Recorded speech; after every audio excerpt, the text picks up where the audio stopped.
बिस्मिल्लाहिर्रहमानिर्रहीम। नाज़रीन अस्सलाम वालेकुम। नाज़रीन, गुज़िश्ता रोज़ यानी 18 जुलाई को तहरीक तालिबान पाकिस्तान के जो तर्जुमान हैं मोहम्मद खुरासानी, उनकी तरफ से एक एलामिया जारी किया गया है जिसमें चंद दिन पहले सिंध में हैदराबाद में जो एक कत्ल हुआ था, एक वाक़या हुआ था, उसके बाद सिंध के कुछ अज़ला में पख्तूनों के ख़िलाफ़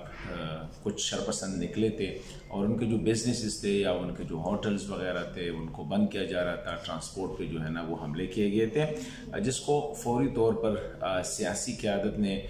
मुदब्बिराना अंदाज से उसको 2 दिन के अंदर ही उसको ख़त्म कर दिया। ख्वाह वो कराची की सियासी क़यादत या सिंध की थी या पूरे मुल्क की थी, हर एक सियासी जमात ने उसमें अपना किरदार अदा किया। ये जो TTP का जो एलामिया है उसी इनको तो ये फसादात कहते हैं, लेकिन उन शरपसंदों के जो वाक़यात, शरपसंदी के जो वाक़यात है उनको बुनियाद बना के पेश किया गया। टाइटल भी ये दिया गया है कि सिंध और बलूचिस्तान में सिंधी पश्तून फसादात के हवाले से तहरीक तालिबान पाकिस्तान का एलामिया। इंटरेस्टिंग बात यह है कि तहरीक तालिबान वाले इस वक्त एक तो ये आइडिया दे रहे हैं कि तहरीक तालिबान का जो बुनियाद है वो नज़रिए पाकिस्तान की बुनियाद है, वो नज़रिए इस्लाम जो कि पाकिस्तान की नज़रिया है, पाकिस्तान का नज़रिया है, उसको बेस करके जो है तहरीक तालिबान जो है उसको बनाया गया है। इंटरेस्टिंग बात यह है कि ख़ुद तहरीक तालिबान अपने इस एलामिये में कह रहा है, और इंटरेस्टिंग मैं इसलिए कह रहा हूँ कि जो ऑर्गेनाइजेशन गुज़िश्ता 20 साल से तकरीबन तशद्दुद, दहशतगर्दी, बेगुनाहों को मारना, बच्चों को कत्ल करना, मसाजिद पे हमले करना, इमाम बारगाह में बम धमाके करना, बाज़ारों में कत्लेआम करना, मतलब ये कि हर वो तशद्दुद और दहशतगर्दी के वाक़यात जो हुए हैं वो तहरीक, और उसको फिर एक्सेप्ट भी करना। वो कह रहे हैं कि ये एक हकीकत है कि पाकिस्तान एक नज़रिए के असास पर बना है और ये असास कलमा ला इलाहा इल्लल्लाह है। इसके साए तले जो है ये कह रहे कि एक ऐसा माशरा तश्कील देना है जिसमें बिला तफरीक पाकिस्तान के तमाम अक़वाम अख़ुवत और भाईचारे के साथ अमन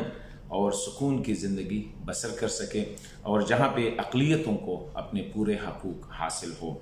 और डेफिनेटली मुसलमानों का जो रिश्ता है वो रिश्ता ला इलाहा इल्लल्लाह है, और मदीना मुनव्वरा की जो रियासत थी वो मिसाली रियासत थी, और दुनिया में उस मिसाली रियासत में जो अख़ुवत, भाईचारे और अमन अमान की जो उसका जो क़याम था या जो मिसाल था, उसकी जो मिसाल है वो दुनिया की तारीख़ में नहीं मिलती है। वाकई यही बात है। अभी सवाल ये है कि फिर आगे चल के ये लिखते हैं कि पाकिस्तान में जो सियासी लीडरशिप है या जो इदारों और इदारे जो है अस्करी क़यादत जो है उसने माशरे को तकसीम किया है लिसानी बुनियादों पे और कौमी बुनियादों पे। तो मैं समझता हूँ कि ये अल्लाह करे कि तहरीक तालिबान का ये जो एलामिया है ये मुझे थोड़ा सा अजीब लग रहा है, क्योंकि बुनियाद है तहरीक तालिबान का तशद्दुद पे। गुज़िश्ता चंद सालों में जिस तरह मैंने कहा बेगुनाहों क़बायली मशरान को कत्ल किया गया, आम लोगों को कत्ल किया गया, बच्चों के स्कूल पे जो है पुरतशद्दुद वहाँ पे जो है ना, मतलब है कि इस अंदाज में बच्चों को और असातिज़ा को कत्ल किया गया। ये तो मेरे ख़्याल में किसी भी इस्लाम में भी नहीं है, ये किसी भी मज़हब में, इस्लाम तो छोड़े किसी भी मज़हब में नहीं है, किसी भी इंसानी माशरत में नहीं है। और आज अगर तहरीक तालिबान कहती है कि हाँ, तहरीक तालिबान का जो नज़रिया है वो पुरअमन मुआशरे का क़याम है, और वो जो है इस अख़ुवत और भाईचारे से रहने, जहाँ पे अक़लियतें सबको अपने अपने हकूक़ मैसर हो, तो डेफिनेटली एक बहुत बड़ी कंट्रडिक्शन है। क्योंकि ये हकीकत है, ये कोई मैं नई बात नहीं कर रहा हूँ। जब इनका एलामिया में पढ़ रहा था तो यकीन करें मुझे ऐसा लग रहा था जैसे कि कोई सियासी जमात का, और बड़ी मेचेवर सियासी जमात की जो है उनका कोई नज़रिया या उनका एलामिया उनका मंशूर हो। लेकिन जब हमने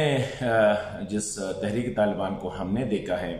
बेगुनाह इंसानों को मारना, ये गुज़िश्ता 15-20 साल से जो है इनका वतीरा रहा है। फितना फसाद बर्पा करना, मेरे ख़्याल में इस्लाम ऐसा मज़हब है जहाँ पे जो है कि कुफ़र जो है उससे ज़्यादा जो ख़तरनाक है वो फितना है। अभी सवाल ये है कि पाकिस्तान तो फिर भी मुसलमानों का मुल्क है, यहाँ पे फिर भी इस्लाम बेस आइन है, वहाँ पे अगर कोई फितना करता है तो क्या वो अपने आप को मुसलमान समझ सकता है? क्या वो ये कह सकता है कि उस तंजीम की बुनियाद जो है वो इस्लामी आसास या नज़र पाकिस्तान या नज़र इस्लाम पे है? इसी तरह रियासत के ख़िलाफ़ बगावत करना ये भी इस्लाम में नहीं है। और फिर आप एक पुरअमन जो है जद्दोजहद कर सकते हैं, और इसकी मिसाल हुज़ूर सल्लल्लाहु अलैहि वसल्लम की और खुलफ़ाए राशिदीन की और पूरे दुनिया में जो 40-45 इस्लामी ममालिक है वहाँ पे जो यहाँ पे इस्लाम TTP ने इस्लामी मुसलमान एक रियासत के ख़िलाफ़ बगावत भी किया है, रियासत के ख़िलाफ़ जो है तशद्दुद के पुरतशद्दुद वाक़यात भी किए, बेगुनाह इंसानों को भी मारा है, पुरअमन रास्ते के बजाय जो है तशद्दुद का रास्ता अपनाया है। आखिर में मैं ये कहूँगा कि अगर वाकई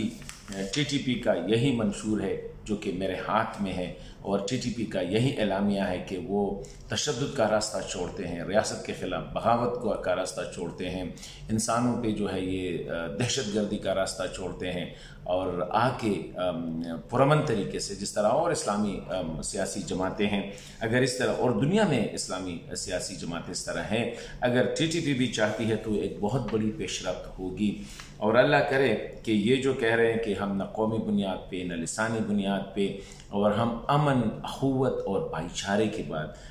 TTP की तंजीम की तरफ से इस तरह बातें करना अजीब लग रही है डेफिनेटली, क्योंकि TTP का चेहरा जो है पाकिस्तान के मुसलमानों के लिए बिला वो जो है ना लिसानी और कौमी उसके जो है एक तशद्दुद, एक दहशतगर्द तंजीम के तौर पर सामने आया है। अभी अगर उनका एलामिया यही है और वाकई ये जो कह रहे हैं कि वो पुरअमन जद्दोजहद पे यकीन करते हैं, फसादात जो है उसके जो है उसके ख़िलाफ़ है, फितने के ख़िलाफ़ है, तशद्दुद के ख़िलाफ़ है, एक ऐसा माशरा चाहते हैं जहाँ पे अमन हो, भाईचारा हो और अखुवत हो जो मदीना की रियासत की थी। तो फिर उसके लिए मैं समझता हूँ कि TTP को, तहरीक तालिबान पाकिस्तान को तशद्दुद, दहशतगर्दी और बगावत का रास्ता तर्क करके मुल्क में बाकी सियासी और मजहबी जमातों की तरह पुरअमन जद्दोजहद करना होगा, फिर लोग उनको एक्सेप्ट करेंगे। अदरवाइज़ अभी तक जो रवैया है और अभी तक जो जिस तरह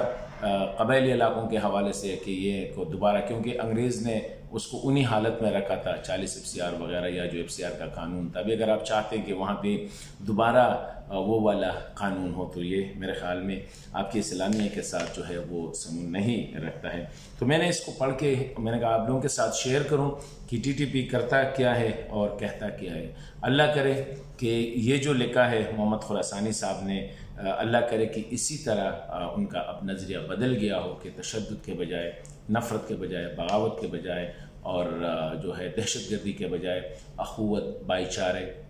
और एक अमन और अमान बेस माशरा कायम करना जहाँ पे अक़लियतों को और सब इंसानों के उनके अपने अपने हकूक़ हो, तो एक बहुत बड़ी पेशरफ्त होगी। लेकिन ये जो कहते हैं ना, ये मारिफत दुश्वार भी है। आगे आगे देखना है कि वो कौन सा रास्ता इख्तियार करते हैं, क्योंकि तशद्दुद का रास्ता उनके ख़िलाफ़ तशद्दुद होगा। अगर अमन का रास्ता इख्तियार किया तो हो सकता है कि पाकिस्तानी कौम उनको तस्लीम करे।